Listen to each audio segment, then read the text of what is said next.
This is a song about you and Molly. Yeah, my wife. Yeah, and so it's the most, well, it's one of the most intimate, but therefore, inevitably. The basis of this song started many years ago, and it was just like a playful little melody song I would sing to her. Just like the, Molly, oh, you are the one for me, kind of that thing.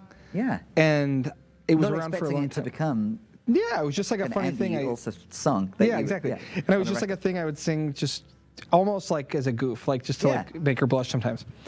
And I was sort of working on these batch of songs, and I was sort of writing a melody, and I was trying to think of a word that fit in the syllables of it, and I was like, calliope. What does that mean? Is that like a Greek thing? What is that? And I'd already sort of linked up this melody that I'd come up with that Molly silly song. And I was like, this word calliope fits in there. That's like a Greek thing. What is that? And I looked it up, and calliope, if I recall, is like the Greek goddess of like being a muse. She's like a muse, like a famous Greek muse throughout mythology. Yes, yes. I was like, well, that's really funny and cool. Not funny like haha, but funny like that's really awesome. Yeah, funny and fitting. Right, because Molly obviously is my wife and the person who I spend the most of my time with, and the person who builds me up and you know, just like supports me no matter what. And also as a singer, in my endeavors as well, she's got this like singing muse quality to her being. And so it fit with this melody that I'd written as like this like silly kind of like sing around the house to her song. And so I thought, I've never felt good about sitting down and writing a song about someone I care about, because it just felt like I would be too vulnerable and I wouldn't like it, and then I would feel bad that I didn't like it. And I wouldn't... Like it wasn't good enough for the person. It wasn't good enough for the person. You care about the person so much, and and the art doesn't... So that's the concern. Yeah, I think a song has to come to me before I'll start to turn it into something. Yeah. And I just never felt like anything ever came to me that was like worth making about someone that I cared so much about. And the pieces all sort of aligned on this to write a song about my wife. And I was really happy because I think people are always like, do you write songs about your, like love songs for your wife? And it was always like, no, I don't do that. And then it's like, why don't you do that? Just because like that's not what I do. I don't know, like I have to like answer to that. And so when I found a pathway towards writing a song about my wife that I felt was symbolically rich and spoke to sort of the quirks of our relationship that we celebrate for each other and with each other, and includes the quirky little melody. It was like it was sort of something divine, right? Like it felt like this is how I would love to honor my wife in song, acknowledging that she's a muse by calling it calliope, utilizing a piece of the quirk of our relationship as like sort of this like almost like sampled that and plugged it into this song. And it worked out really well, and I'm happy that I did so in a way that felt like it was true to what I do as an artist as well. Like I don't feel like this song... Authenticity to your craft, and authenticity in relation to this is the person, this is the relationship. Totally, and authenticity towards my metaphors in that song. Like I don't feel like I had to stretch too far to make it make sense. And so I'm thrilled that I have that song to be able to acknowledge her and I with. Lovely. Does she sing on this one? No. I'm the only one on that song, and that was done intentionally. Because I didn't want... I'm the only performer in that song and all the instruments, I believe. And it was because I didn't want to put her in a position where she was singing about herself. But I also thought like, well, if there's harmonies, do I want to get someone else to sing on it? And then I was like, I don't want someone else to be singing with me about my wife for no other reason than I just don't want them to be uncomfortable with that.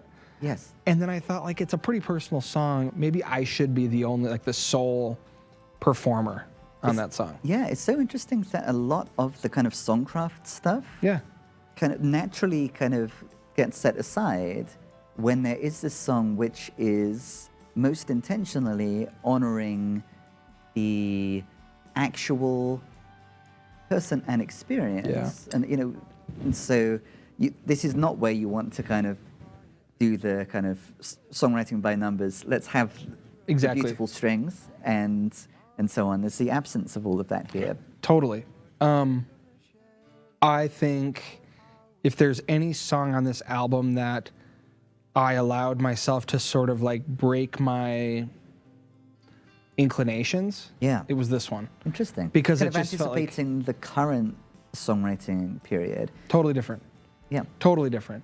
And I would say I allowed myself to do it because I felt like it was a rich enough tapestry to not need more, but also because I didn't want to subtract from what I felt like was a strong, concise, thoughtful message. Yeah. Anything else I would have added to that, I felt like would have obfuscated the meaning and removed depth or something. Yeah. But it also felt necessary, and I was honored to be able to include it because I think it's sort of a palate cleanser from some of the other more denser songs. Yeah. And all the songs to this point are sort of about much maturation and change and, going through things and learning things. And I think it felt good to put a song right in the middle there that is about having arrived at something. Yeah, and the constancy of like, yes, you're the one, and that is going to remain the case. Yeah, it's less about asking questions and more about having an answer. Yeah. And I think some things don't change. Right, exactly. And it's cool to like throw something in the middle of it that does take your eye off the ball of what all these other things are. Yeah. And change it for a second because that makes everything else stronger too. Yep. So. Yeah, just anticipating the very end of the records where we have you and, I think it's Molly. Yeah. Where we have you and Molly, all that we had hoped we would be now flushed in a shivering stream. Yeah. And then it's just you and I get lost in myself. Yeah. It feels like this palate cleanser moment is an interesting kind of juxtaposition to that. It's not the case that all that we had hoped we would be is flushed away in a shivering stream. There is, and this song, I think, speaks to that which is constant, which isn't kind of carried away by the stream, because it's intentionally remaining the case. So that song, that final song that you're referring to, I would say that's more of the kind of two characters who we encounter throughout.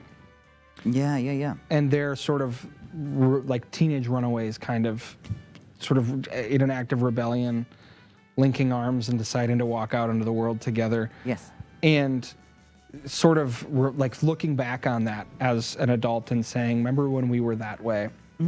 And all we ever thought we would be now flushed in a shivering sea, or and sort of looking at how, wow, things didn't turn out the way we wanted it to, or things didn't turn out the way we thought it would. Those characters that we thought we were have been washed away, and yet here we are. Exactly. Yeah. And so I think it's fair to say that those characters singing are not Molly and I. Right. But I also do think it's fair to say that obviously in Calliope, that is Molly and I. Yes. And so maybe am I as a teen one of those younger characters? Maybe, but am I as an adult now the one singing Calliope? Yeah, probably. I mean, I think that's exactly what that is. So I think while Molly and I do kind of do the voices of these characters, I don't necessarily think that they are us throughout. Interesting. Yeah, absolutely. Yeah. Okay. Great question. Good callback on that, by the way. Yeah. We'll give that song its full due in a moment, because we're nearing the end of our journey to the record. Arbor Day, reference to irony again. The opening lyric is irony. We had the lyric about irony before. In one of your newest songs, again, in our songwriting challenge, there's a reference to humor and how humor. Can you remember what the lyric about humor is? Humor's always been a good friend of mine. Helps me keep my feet in the soil. Kick around forever and laugh it off like all the other boys. Is sort of what it is in that new song. Yeah, totally. And there are moments of humor in this record, and there's a reference on the Bandcamp to you might find yourself even kind of laughing at it. I hope people do. Yeah. I think it's like really easy. I'm very keenly aware of like the fact that I'm like a straight white dude in my 30s, by and large, like with an acoustic guitar. And I understand that when people see that, it's probably the least exciting musical vision you could have. Like, I get that. And so it's very easy as like someone in the singer-songwriter realm to be dour or to be maudlin or to be sort of overly earnest. And I like all those things. Yes. But I also think it's really important to be funny sometimes, to acknowledge that like it's great to laugh, and like the down stuff is only meaningful if you're also like having ups. Yeah, if you can sing "Everybody Fails." Right, exactly. And so I think that I am someone who laughs a lot and loves joking around and goofing around, and I want to be true to that part of myself in song. Yes, as well. Absolutely. So I think that's necessary. So I think a lot of things like irony and humor are not only worth, including, but also singing about them, because I think they're important parts of people's lives. We value them. Yeah. And for whatever reason, we don't wear on our sleeves that we value them, because we want to be seen as serious. And I think in like the folk world, it's easy to be perceived as not serious about it unless you're like doing something sad or doing something, earnest and whatever. And I think it's cool. Most of the bands that I really like have like a very serious side, but I also want to be perceived as someone who can be very joyous and celebratory. Yeah. And so humor and laughing and lightness are all an important part of the dynamics. Yeah. Speaking of joy, the lyric that stands out for me in Arbor Day is how fulfilled you felt about the fog that fell around. So allowing oneself to, again, be attentive to and to enjoy one's environment. Or ignorance. Or ignorance too, okay. Because I think if you think about someone being in a fog, being surrounded and not knowing your surroundings, and taking comfort and satisfaction in your ignorance, and not knowing. And the song, you pointed out, it starts off with the words, "Oh, irony." And to me, this is a song sort of about my younger teenage type characters. And this is based on a thing that I experienced one time when I was a teenager. I was at like an Arbor Day festival. The song is called Arbor Day. And it's obviously a celebration of trees and growth and the inevitable maturation of these trees. And there was like a vendor tent area, and there was someone selling little wooden tchotchkes, essentially, right? And as an ignorant kid, I was like, that's so funny. They're cutting down trees, cutting them up, carving them into tchotchkes and selling them at an Arbor Day festival. That's so fun. That's so messed up. Like, but what's happening there is they're creating tchotchkes that are more sustainable. Instead of made out of plastic or made out of something else, they're actually made out of reused wood. So in my eyes, as a kid, as an ignorant kid, thinking it was funny and being sort of bratty about the fact that, and laughing and pointing out to my friends that like, this is so dumb. We're at a celebration for trees and here's a bunch of dead trees being sold to us. It was like a very limited view, limited scope of what I was experiencing. And I just think it's funny because like it was a point in my life when I kind of got irony for the first time and like realized like, oh, that's a funny thing that I'm seeing there. In actuality, it's not really that interesting or that funny, but it's the mundane and it's the sort of slice of life type song that feels like you are, maybe it's kind of like a dewy spring day and you're outside and you're enjoying the sights and sounds and smells of something like that as a young person. Yeah, this is so interesting because we were just talking about how humor isn't often acknowledged as a valuable component of the human experience. Yeah. But then the flip side of that is that, you know, as a young person, once we discover irony, then you're kind of describing yourself in the act of wanting to demonstrate your kind of mastery or awareness of irony, your ability to recognize irony. And in that instance, like the young you is so invested in valuing irony and showing off that it's flexing this new muscle. Yeah, exactly. Right. Yeah, like but it's getting in the way of experiencing what's actually happening and experiencing nuance. Yeah, absolutely. Right. Like, yes. And so, what that merchant selling these tchotchkes was doing was practicing intentionality, and practicing thoughtful, you know, reusable, sustainable practices. And me, as a younger person, didn't even think that far. Didn't understand it, and I instead identified what I thought was an ironic occurrence and decided to laugh at it. Not that I laughed in the person's face. I think I just thought like, isn't this crazy? Isn't this funny?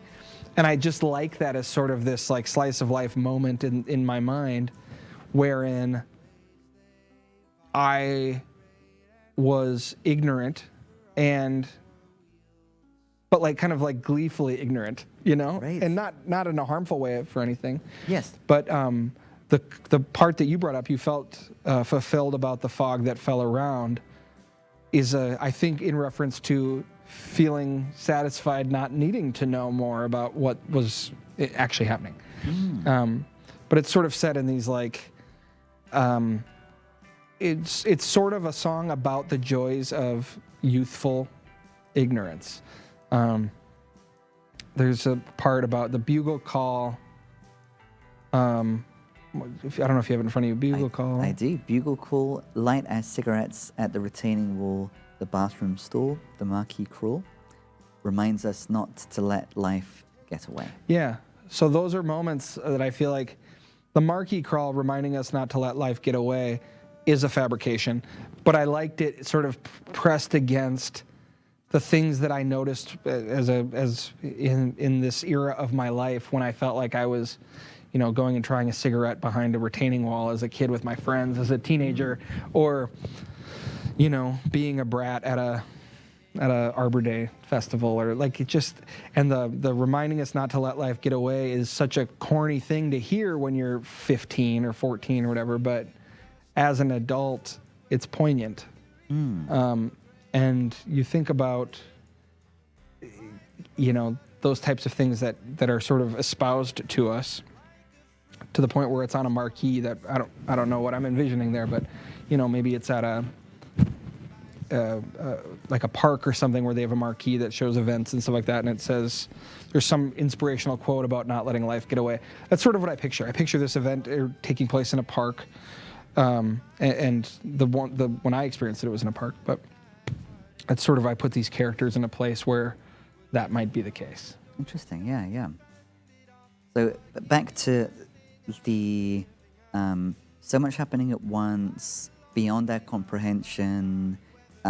If we are mindful and attentive, there are all kinds of gems to be discovered, like these barely there bass notes, There are tones that the lonely traveler can come to discern. Yeah. And there are moments where we miss out on all of that, and we're not making the young you who is missing out on all of that nuance and complexity bad. Yeah. And we're witnessing the young you enjoying something which is at odds. So it's not like we should there's no should here. There's no we should always be on a mission to experience all of the nuance and the complexity. You could even be, I could pull it back to my blunt statement and say that in that instance, I failed to grasp the reality of it. And that's okay because everybody fails. Yeah, exactly. Right? Like, I think like that kind of sums up a lot of it. And and learning from those failures and maturing and growing from our failures and acknowledging that maybe there's plenty of growth still to occur. Yeah. And that's the conceit of the whole thing. Yeah, and like the person who's working on becoming a cultivated soprano singer, here we have you in the act of refining your sense of irony, right? Which is a value. Yeah, exactly, totally. Yeah. And whether it was a stupid thing or not, which I think it was, it's a learning moment. It's a moment where I was just simply wrong, and it's cool. Like whatever, I didn't hurt anyone, and moving on. That's like I think kind of the idea between that, how that song fits in. Something that really strikes me about the penultimate song, Velveteen, is here, I am not a fighter, I am no one's fool. That's a kind of confident assertion of who one is, who one isn't. The road's a little bit brighter when I'm sharing it with you. Mm-hmm. Could we have Blisters again in the song too. Blisters on my battered hands. We do. Do you have any thoughts on that kind of confident assertion of like who I am, who I'm not, and how the presence of someone else transforms one's lived experience? That's the verse that really kind of, or the moment in the song that really kind of speaks to me the most. Yeah, what role is that playing within the song? This song is sort of like, it's sort of a duet based on like the harmony structure of it. I think this song, like the ability to say this is who I am, this is who I'm not, is a byproduct of living one's life. Yeah. And growing into a place where you can acknowledge what you have the ability to do and not have the ability to do. And I think we get there via trying things out and listening to our bodies and listening to what our mind wants to do. And so there's the line in there, peel back all of your skin, my dear, find what beats inside you. Let that sound flow through your ears and resonate your pillowed pate renewed. So what's happening there is listen to your heart, peel back all your skin, listen to your heart, find what's beating inside your heart. Let that sound flow through your ears and resonate your pillowed pate, which is your head, renewed. Like find comfort and relaxation and rest in knowing who you are. And relax and allow yourself to just meditate on that.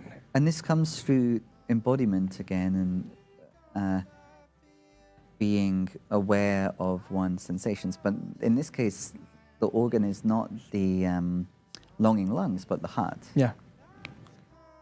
And so the capacity to confidently assert, this is who I am, this is what I value, comes with this relationship cultivated with the heart, with one's own heart. I think so. I mean, this song is definitely framed as like a relationship, like a love song. Yeah.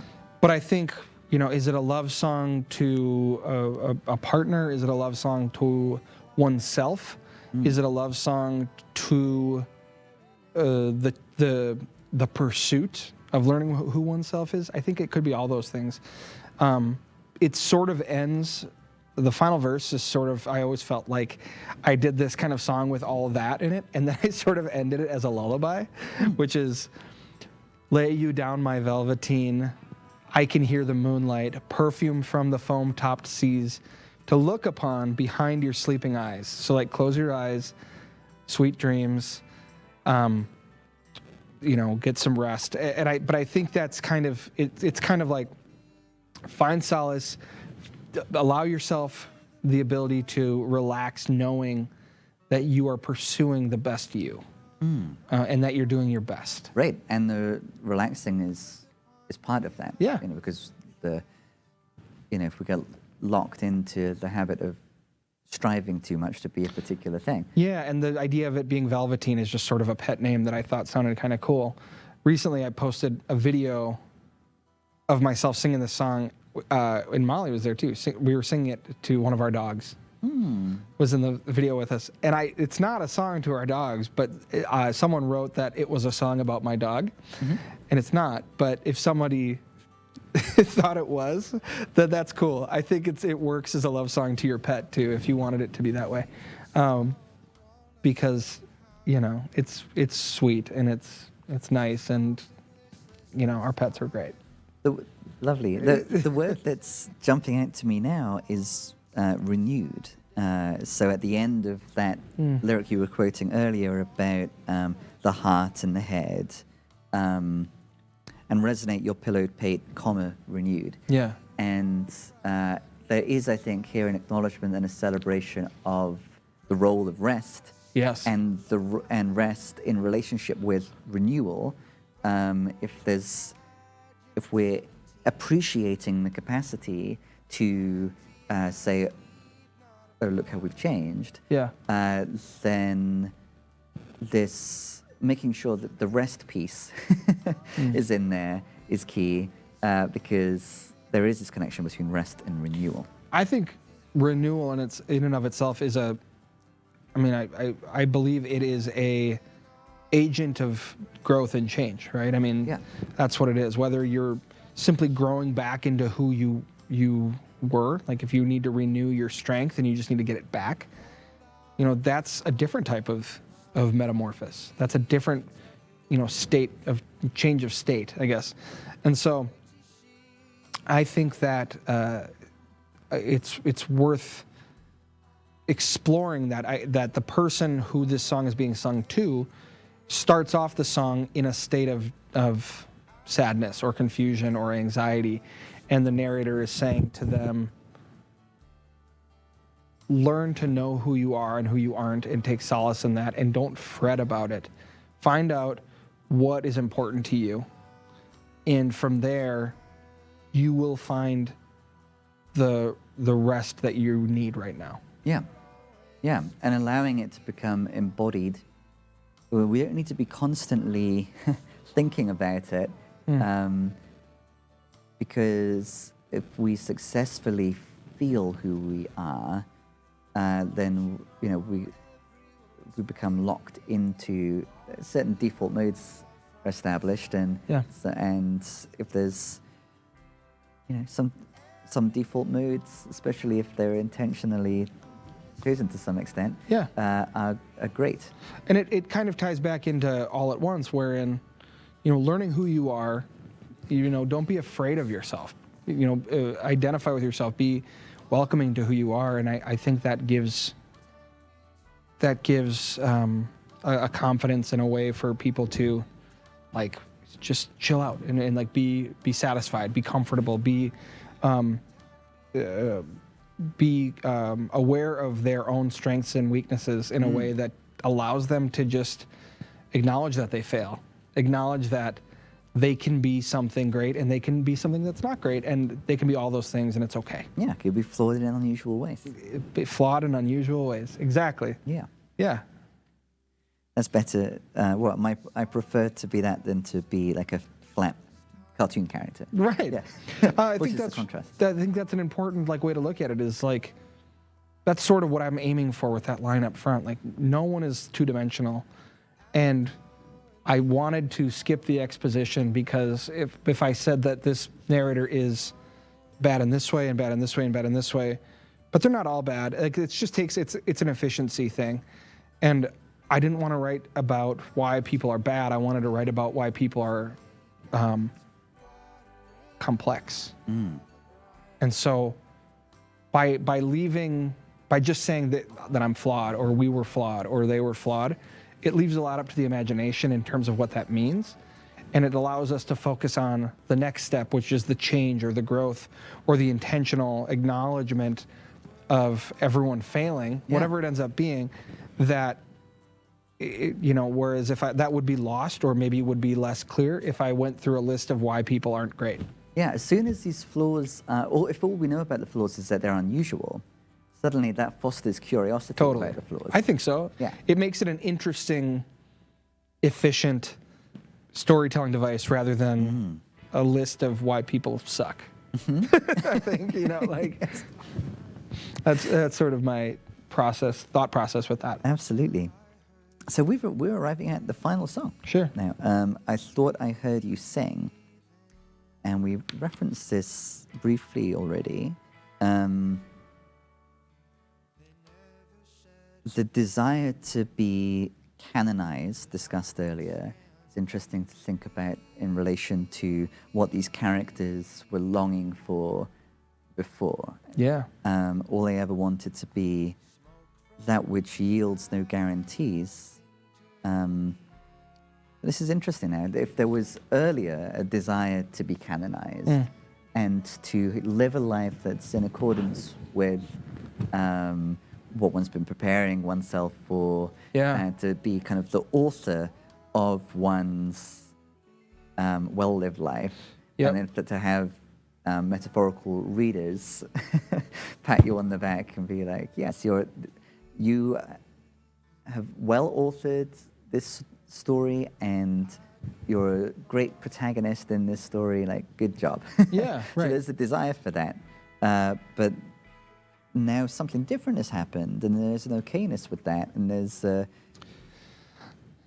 value in that. I think it's a song of like, it's reflecting back on this time in your life when you wanted there to be no guarantees. Like it was fun to know that there'd be excitement, and you didn't know how the story was going to end.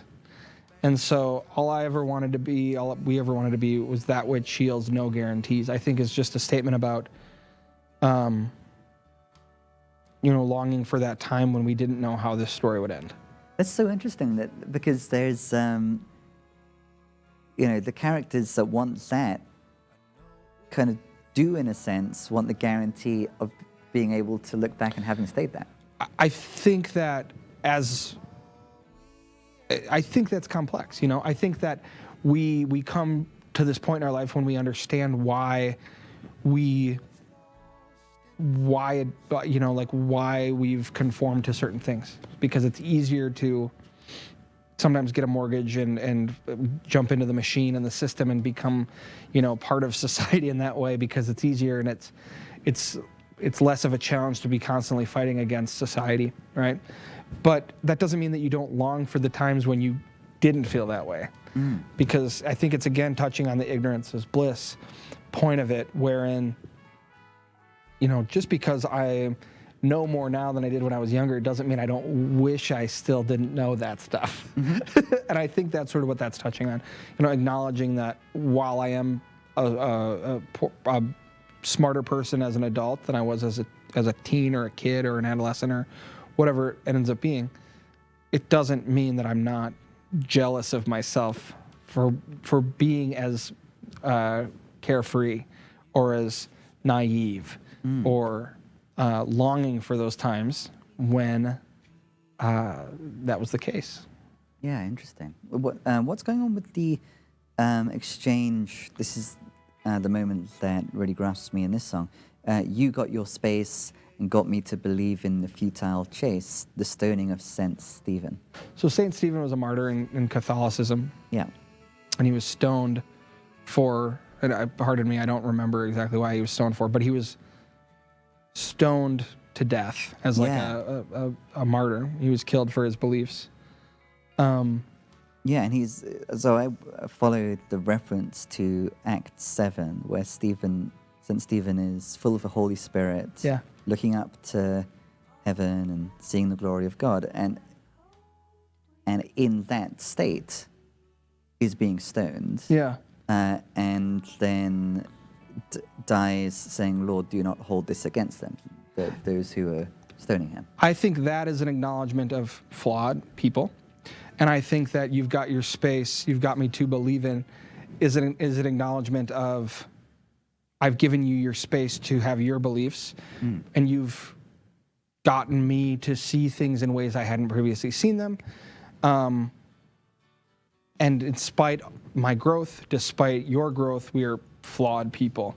And I think that the Catholic piece there touches back to Everyone Wants for a Saturday, when you've got the person who's a prayer and the person who's a planner. Yes. So are they the same two characters? They very well could be. I like to think of it as maybe there's two characters who are sort of remembering each other, how they were when they were younger, acknowledging their own personal growth, and not necessarily talking to each other, but thinking about each other in conversation. And to me, that's interesting.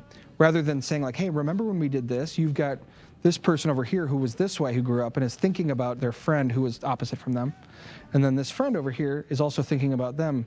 And so it's not a conversation in real time, it's a conversation of memory, and it's a conversation of how these people remember things differently, but also have their own belief systems and viewpoints, and how they've each changed in a way that affects their day-to-day. Yeah. So you've got your space, you've got your area of expertise, and you've got me to believe in the futile chase, which I guess is the futile chase towards, perfection, so to speak. And the Stoning of St. Stephen, I really liked it because it was someone who was taking the ultimate sacrifice, and acknowledging the flaws in human behavior. Yeah, absolutely. Yeah, and it reminds me of the new song, Your Well song. There's this awareness. Yes, we'll be judged. Humans are good at judging and throwing stones. and Christian and Catholic metaphor is really good for highlighting that kind of stuff. And like, as someone who's not religious really at all, like it's pretty awesome. It's like a pretty deep well, so to speak, of like metaphor that you can just take, and it just kind of fits stuff because it's like, you can tell a lot. There's an efficiency in using biblical imagery, because you don't have to do as much work in your storytelling. You can just do the work that the Bible does, and just say Saint Stephen or the stoning of Saint Stephen as a way to kind of get the point across, so to speak, without having to tell that story. Yeah, quite interesting. So it's this being right at the end, it's a kind of final reminder. Everybody fails in the story of St. Stephen's. Yeah. They're all failures. Yeah. They're all failed at not being non-judgmental. Yeah. Yeah, exactly. And don't judge them for failing at, or don't take that too far. Lord, do not hold this against them. To be fair, I do judge people who throw stones at people. Right.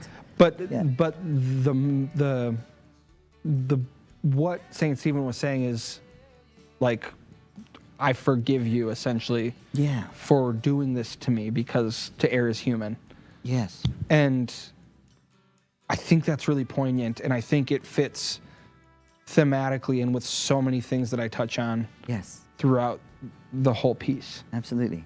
And I liked the St. Stephen thing as a button on it because it is, I think whenever you use biblical imagery, it adds a depth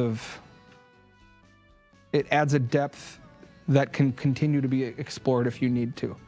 In terms of themes, you can go into much more into the, and again, I'm not a religious person, so to speak, but like it's a rich well of imagery and things that can be pulled from, and you can use to make kind of stunning and striking points thematically.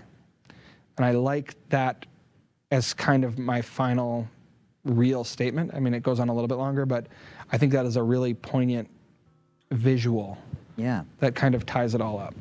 Absolutely, yeah. Yeah, in keeping with the themes, because there's a focus on throwing stones throughout. Yeah. So did that become, were you conscious of that being the final track as it was coming together? That was always going to be the final track. Yeah. Yeah. In part because of that image? What other features of it? Tonally, it was a no-brainer for me. It felt like it's like this big song in like 6/4 time. And it's got these sort of epic sounding horns and strings parts. And the final line of the song is actually half sung by Molly and half sung by me. And I thought, I liked that because it was sort of, the whole thing has been from one person's one voice, really.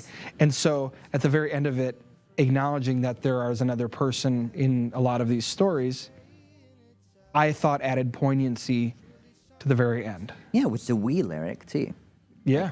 With the other voice is referring to a we. It's an acknowledgement. And so tonally, it was always going to be the final song. And I thought that particular verse with St. Stephen was a very cool visual that tied up a lot of things, or at least put a bow on a lot of things. Absolutely. So, I mean, when I wrote it, I knew whatever project I would ultimately include it on, it would be the final statement of that project. Yeah. Yeah, and I think just from an arrangement perspective, it kind of calls back a lot of the other instrumentation from all over the record, so I felt like it was sort of this closing remark. Certainly. And so it just felt appropriate. Yeah. Yeah. So on the topic of putting bows on things and closing remarks. Sure. Yeah. I'm intrigued about which of these songs we're likely to encounter on August 21st. August 21st? A lot of them. I'm certain of it. That show, it's worth noting too, it probably won't be a full band. It'll probably be me, Molly. One of my other main collaborators is a wonderful musician named Riley Skinner, and she just moved here from Seattle. And she's a wonderful songwriter as well, and a key player and harmonist as well. And Eric Carlson will probably be joining me on guitar. So it'll be a pared down thing wherein the focus will be on, the lyrics and the songs rather than the big high energy epic moments. Because it is a smaller listening room and I want to be able to engage on that level. So yeah, August 21st at the 318, and it's going to be a recording. We're going to record the show. And it's worth noting too, that venue is usually open to the public so anyone can walk in, but we've actually, I've booked it as a private event so that it's sort of people who are coming only to participate in this recording, essentially. So I would love if people came who wanted to experience these songs in a very intimate setting, in a kind of a one-of-a-kind, unique situation. August 21st.